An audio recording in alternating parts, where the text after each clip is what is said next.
da Cultura e a todas as pessoas que dele participam e que se empenharam nesta proposta de lei. Os direitos morais de autor estão basicamente no artigo 24 e vemos que há poucas mudanças, mas eu gostaria de propor outras que não estão contempladas no projeto de lei. Os direitos morais de autor, terminologia já consagrada no direito brasileiro, são direitos da personalidade. E, portanto, aproveitam tudo que já se escreveu no Brasil, e é muito, doutrina, jurisprudência, agora o que estabelece o nosso novo Código Civil de 2002, nos artigos 11 a 21.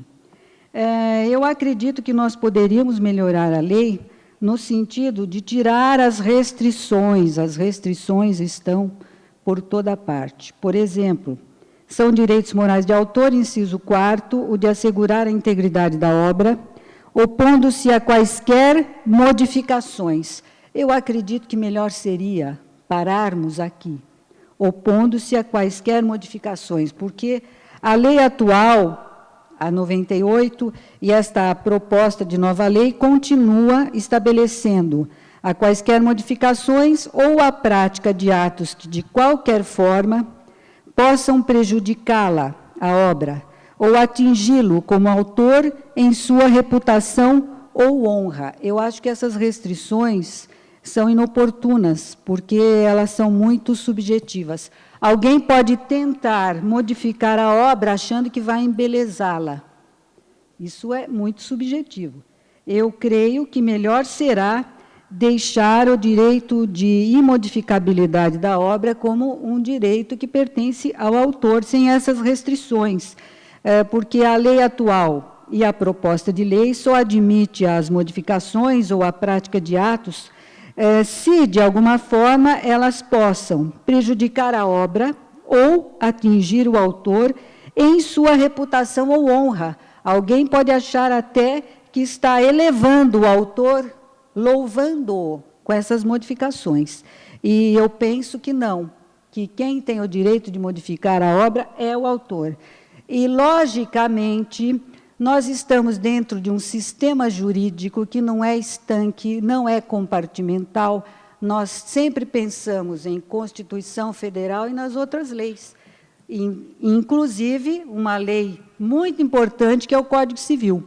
O nosso sistema de responsabilidade civil é muito amplo e se espraia cada vez mais em todos os campos. Evidentemente que há indenização se houver prejuízo a terceiros.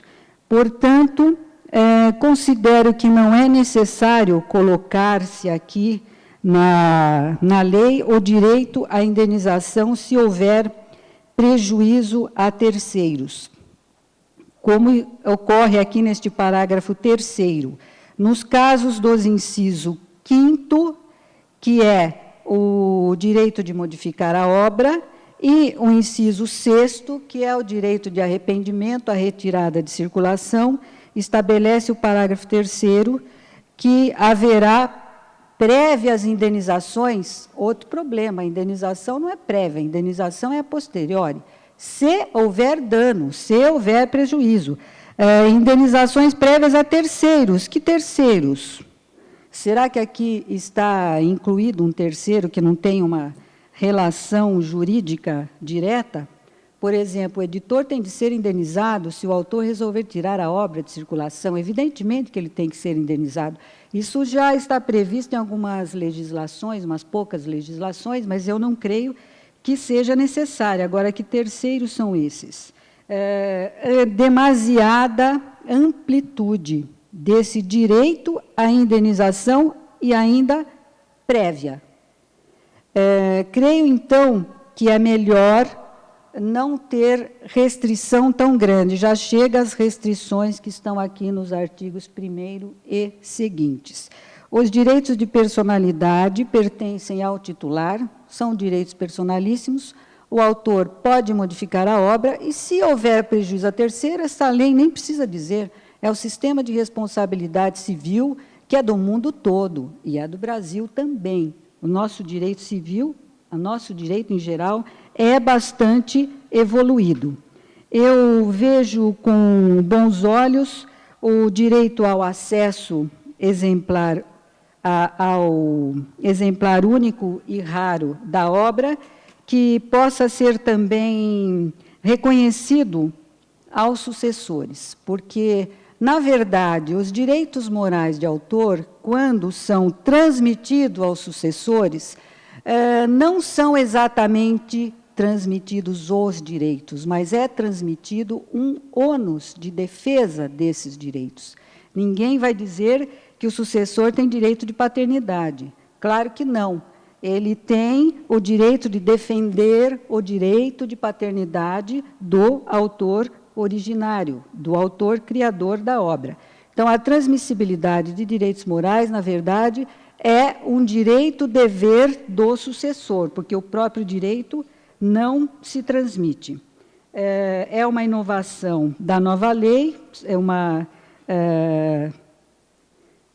inovação louvável, esta do inciso 7º, competir também aos sucessores. Bem, existe um tema que eu acho muito importante, que poderia ter sido melhorado na lei. Como fui procuradora do Estado muito tempo, eu tenho imensa simpatia pelo direito público. Então, eu aprendi bastante direito constitucional, direito administrativo na Procuradoria-Geral do Estado de São Paulo. Tenho muito orgulho de ter pertencido a este corpo de procuradores. Compete ao Estado, estou no parágrafo 2º, a defesa da integridade e autoria da obra caída em domínio público. Eu creio que não compete só ao Estado, compete a todos os legitimados para interpor ação civil pública a defesa dos direitos morais da obra caída em domínio público. Então, nós poderíamos aperfeiçoar esse parágrafo 2º para estabelecer que os direitos morais de autor da obra caída em domínio público serão defendidos por meio da ação civil pública. Desta forma, nós ampliamos o rol de legitimados. Essa interpretação que eu faço, inclusive, da lei hoje vigente, combino o parágrafo 2º com a lei que disciplina a ação civil pública, que é a Lei 7.347, acho que de 1985, a lei que tutela os interesses difusos, cujo artigo 3º estabelece que compete aos legitimados para interpor ação civil pública a defesa de bens e interesses de valor histórico, turístico, artístico e paisagístico. Então, quem sabe, poderíamos melhorar. Há uma inovação aqui no artigo 25, e eu creio que nós poderíamos fazer uma junção do caput com o parágrafo 1º para dizer que os direitos morais da obra audiovisual serão exercidos sobre a versão acabada da obra pelo diretor, em comum acordo com os coautores, ressalvado o disposto no parágrafo 1º, porque os coautores também agora têm este direito moral de defesa da obra. Eu gostaria de entrar em apenas um artigo de direito patrimonial, que é do professor Newton, mas que é um artigo da minha preferência, que é o artigo 39.